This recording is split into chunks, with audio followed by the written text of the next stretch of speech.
சமீபமா நான் ஒரு புலம்பலை கேட்டேன். ரொம்ப நல்லவங்க என்ன கஞ்சா அடிப்பான் அப்படிங்கிற மாதிரி, ரொம்ப நல்லவன் ஆனா என்ன குடிப்பான், அதுக்காக போய் அந்த பொண்ணு விட்டுட்டு போயிடுச்சு அப்படின்ற மாதிரி ஒரு அம்மா புலம்பினாங்க. எனக்கு அப்ப இந்த கவிதை தான் ஞாபகம் வந்துச்சு.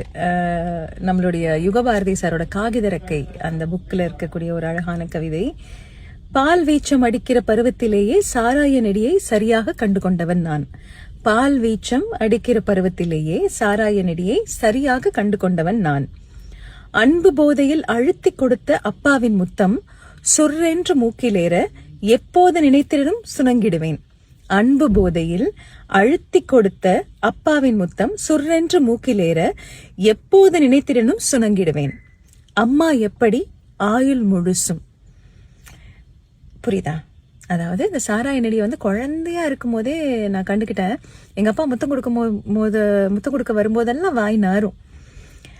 என்னால அதையே தாங்கிக்க முடியாது. அம்மா எப்படி ஆயுள் முழுசும் அப்படிங்கிற அந்த கவிதை இதுலயே பதில் இருக்கு. நிறைய நேரம் பாத்துக்கிட்டீங்கன்னா, குடிச்சா நான் தெளிவா இருப்பேன், நான் மத்தவங்க மாதிரி சலம்ப மாட்டேன், இதுக்காக போயிட்டா நீ இப்படிலாம் முடிவெடுத்த, அதுக்குள்ளேயே நீ வேற யாரையோ தேடி போன அப்படிங்கிற மாதிரி நிறைய பஞ்சாயத்துகள்லாம் பார்க்க வேண்டியெல்லாம் வந்திருக்குன்னு வச்சுக்கோங்களேன். உனக்கு இது புரியலையே, எப்படி இந்த மாதிரி ஒரு விஷயத்த ஒரு பெண் தாங்கிப்பா அப்படின்னு கேட்கக்கூடிய இந்த அழகான கவிதை எழுதிய யுகபாரதி அவர்களுக்கு நன்றி. சாராய வாடியை பொறுத்துக்கிட்டு ஒரு பொண்ணு எப்படி வாழ்க்கை முழுச தன்னோட வாழ்க்கை வாழ்வா அப்படிங்கிறது தான் இந்த கவிதையோடைய கேள்வி. கேட்டுட்டேன்.